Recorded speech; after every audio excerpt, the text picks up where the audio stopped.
Well, good afternoon. Today is Wednesday.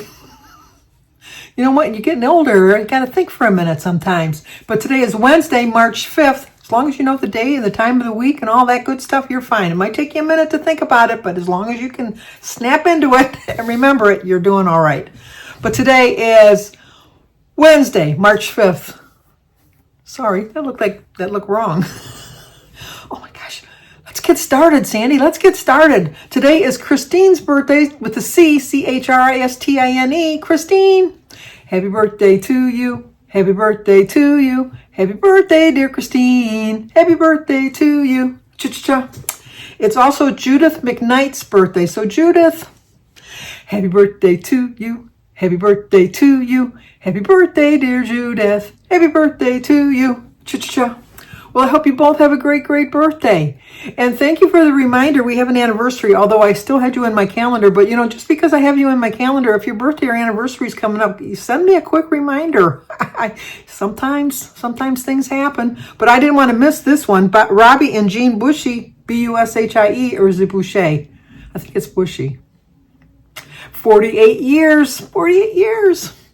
Happy anniversary, happy anniversary, happy anniversary, happy anniversary, happy, happy, happy, happy, happy anniversary, happy, happy, happy, happy, happy anniversary. Well, I hope you have a great, great anniversary, 48 years. Wow, that's doing good. It really is. As you can see, I didn't get up early enough for the services this morning for Ash Wednesday. Is it hard to believe that today is Ash Wednesday? Obviously, I'm a Catholic. I went to bed so late last night. I went to bed. See, Edie, you could have called me. She put on her video the other day. She had a little bit of insomnia, and she said, I didn't know what to do, and I was going to call Sandy because I figured she'd be up. I was up. But anyway, last night I watched the president's address. And then I watched the commentators. I taped one channel and I watched the other channel. And when that channel was done, I went to the other channel to get the other perspective so I could get both points of view. And so I watched both of those. And then I watched Jimmy Kimmel. And then I watched Stephen Colbert. And then I went to bed. And it was like 3:15, 3:20, something like that. And Mary called me like 10:15, woke me up out of a sound sleep. And she says, oh my gosh, it's after 10. You said not to call you before 10. And I go, I know, I usually am up by 10. I said, but I went to bed really late last night. And so she says, well, do you want to call me back? And I go, yes. So I rolled over and went back to sleep till a little after 11. And so then I called her and we talked a little bit. She's got to go back downtown next week because she has to have some kind of a treatment, like a breathing treatment. I don't know why they have to do something for her oxygen levels with their lungs or something. It's all transplant related, but Denise is going to bring her to that. So she's going to go next Wednesday for that. And then we just talked for a little bit, chit-chat about this, chit-chat about that. Chit-chat with the pilot, as we always say. What movie is that from? Chit-chatting with the pilot. Anyway, so I talked with her.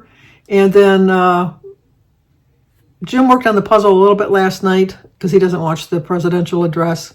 We got a little bit farther. Those books on the sides are just driving me cray-cray. They're just driving me crazy, but I'm determined I'm going to get it done. And then I'm going to work on it a little bit tonight. And then, what else? Thought when I was talking to Denise about something about the presidential address, and I went to say something. I said, and you know what really bothered me? The one thing that he said that bothered me, and then I went like that. I couldn't remember. So obviously it didn't bother me that much because I couldn't remember it. And we both laughed. It was just like, she says, you were right in the middle of a sentence. And I go, it happens too often. It just happens too often. I don't get worried about it. I probably should get a little bit more concerned, but I just think it's part of aging that, sometimes your memory just kind of snaps a little bit. I don't know. As long as I remember to put my clothes on when I leave the house. I guess that's all that really matters. And then, I did pass, like when I went for my physical this year, I was able to draw a clock. I did remember the words and, all of that stuff. That's just a part of aging. It did come back to me, but it wasn't like right away, but it did come like these videos. Sometimes I'll be talking to you and I'll be saying something and I won't remember what it was I was talking about. but it'll come back. I think if you worry about it, it makes it worse, because then you're really like stressing, and I don't like to put stress in my life. It's just, there's enough everyday stress in everybody's life. So, but, so anyway, I didn't get up in time because I think the services were at 9:00 this morning. Yeah, right. It's 9:00. Although I got up that early to bring Mary, but they have services at night too, so no worries. They did say that more people show up for Ash Wednesday than they do for like Christmas services or Easter services or holy days of obligation. I find that, I don't know, kind of strange. I don't know. But I don't have to fast because I'm like within the age group. I think it's like 13 to 59. Obviously, I'm well over 59. But I don't usually eat in between meals anyhow, so that's not really going to bother me. And as far as meat, I don't eat meat on Fridays anyhow. So just picking like one more extra day this week not to eat meat, that's not going to affect me one way or the other. So I'll be fine with that. But then we went to Jim's. He had to go for his checkup with his cardiologist. He had to, for the last 3 weeks, take his blood pressure readings. I think he had to do it in the morning when he got up, at 3:00 in the afternoon, and like 11:00 at night. And he had to do one sitting down and one standing up. And then he had to bring his own blood pressure cuff just to make sure that it matches what their blood pressure cuffs. And it really was pretty close. I think his blood pressure at the doctor's was, I think it was like 115/68. And then on his little hand thing that he had, it was like 113/65. So they said that was close enough not to worry about it. And so he got a good checkup. He has got to go at the end of this month to do a stress test, which we already had scheduled. So he did that. And then, my dreams. I have such weird dreams. They're very, I always remember my dreams, but if they're really odd, I'll bring them up and like share them with you, because this was like a really odd dream. I dreamt that I was laying in bed. It was a dream I had right after Mary called. So I still was kind of like in that light sleeping stage. Maybe that's why I remembered it so much more. But I was just falling back to sleep, and Mary, in my dream, which I thought I was awake, but it was a dream.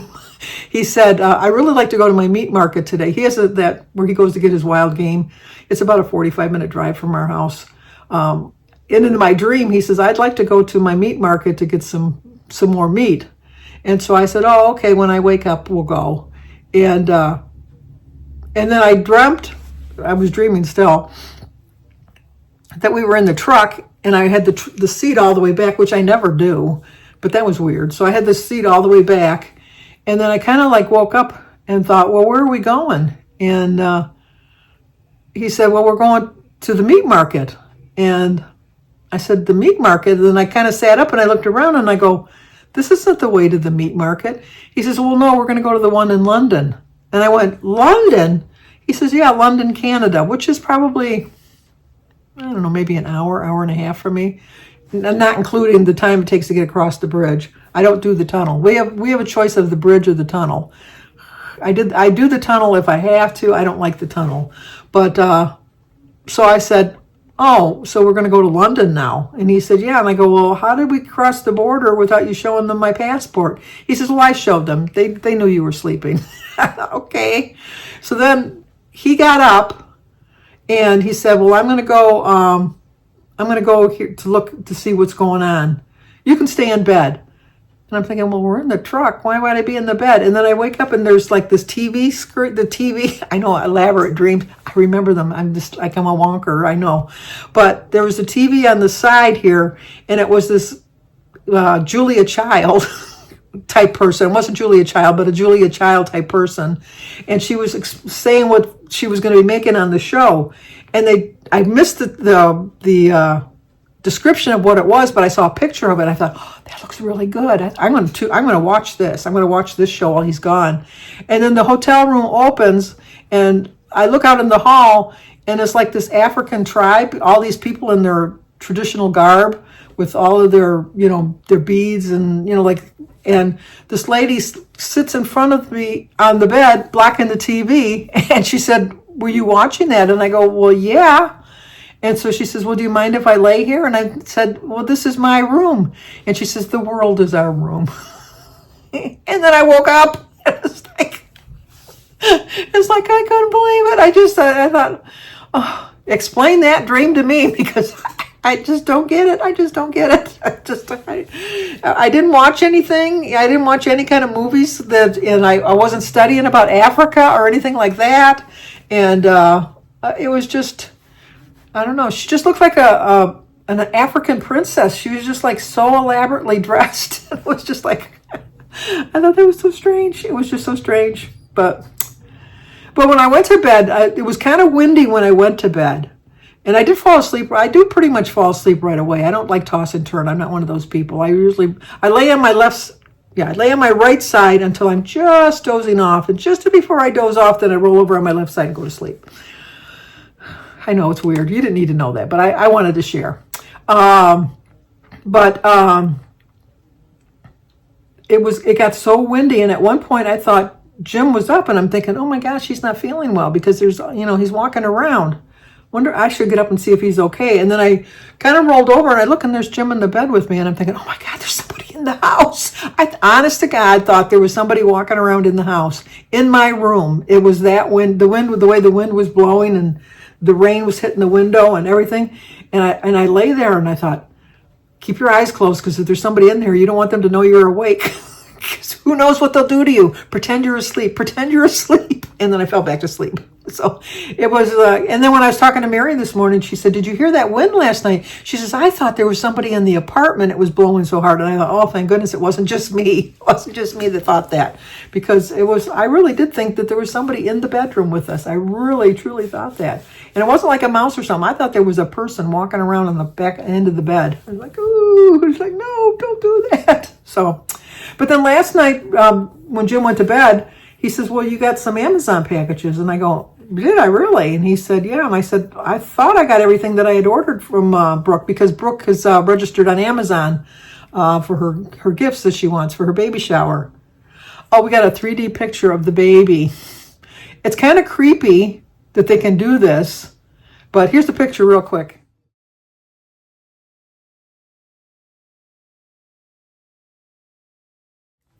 I know the things that they can see nowadays. It's just, I don't know. It was cute. She's a cute little girl. She really is a cute little girl, but it's like, oh, the things, it's a 3D image or something. It was just, I'm amazed. It's just, so that's my new granddaughter. But anyway, I got these packages, and so I thought for sure that it was something I ordered. So I opened it off camera because I thought it was something I had ordered. And it's really cute. And this one came with, it says, a gift for you. Can't wait for you to be new grandparents again. Love, Edie. Lewinsky. I know Edie does this to me on purpose. Lewinsky. I know Edie. We know Edie. I try my best, but this is so cute. But I didn't open it completely because I thought I'd at least save that much for you to see. But it's a little cute little onesie. Look how cute it is. It's pink. Isn't that cute? Isn't that cute? It says, I love my grandma and grandpa. Oh, she's going to love it. She's just going to love it. I know I love it. It's so cute. So then I got that. And it came with 2 tags. And it just, it's I love my grandma and grandpa, bodysuit adorable, clothing funny, cute infant outfit. And that's all that I got in this package. So that was really cute. I thought, oh, that's so nice of Edie to give me that for my baby. My grandbaby. Not my baby, my grandbaby. But then I got another one, and I opened this one up. And as much as I looked, there was just this little blank little thing that told me what it was. It's 3-piece Thank Heaven for Little Girls bib and burp set apparel. And it just says, a gift for you. And it doesn't have anybody's name on it. So we'll show this one now. Open this one.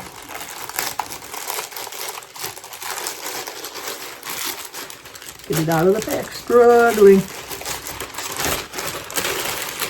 Isn't that cute? It says, thank heavens for the 2 girls. And then a little pink polka dot one. And then another little pink polka dot one. But isn't that cute? Like that last one is a burpee thing. But this one didn't have a tag, so I asked Edie, and Edie did get me both. So thank you, Edie Lewinsky. Maybe if I say it fast, Lewinsky. I don't know if that's right, but anyway.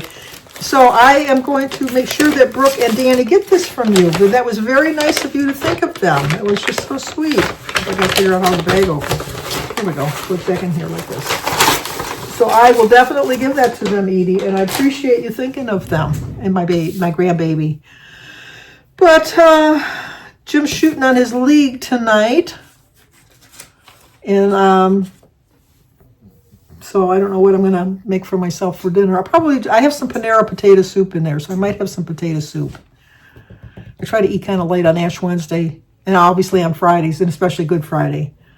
But that's gonna do it. Yeah, I think I'm done. I've shared enough of my wacky life with you for now. I know I'm very odd. I know that. I pride myself on that, I guess. I make no excuses. I have no shame, no edit button, any of that stuff. But I'm going to watch some YouTube videos tonight or this afternoon and maybe work on my puzzle tonight. I don't know. We'll see about that. I did bring the book with me. I'll show you, remind you again. I did bring it with me to the doctor's office. I have gotten to page 59, but this is it's like torture. I really hate to not finish the book. I just really hate to not finish the book, but it's 306 pages. I don't know, at the rate I'm going, it'll be summertime. Summertime, some summertime, summertime, some summertime, summertime. That was my favorite song when I was a teenager. I don't know why, I just loved it. And now you'll have that ingrained in your, like a worm. What do you call those? Earworm. Oh well. Summertime will be here soon enough. Saturday night, we turn the clocks ahead.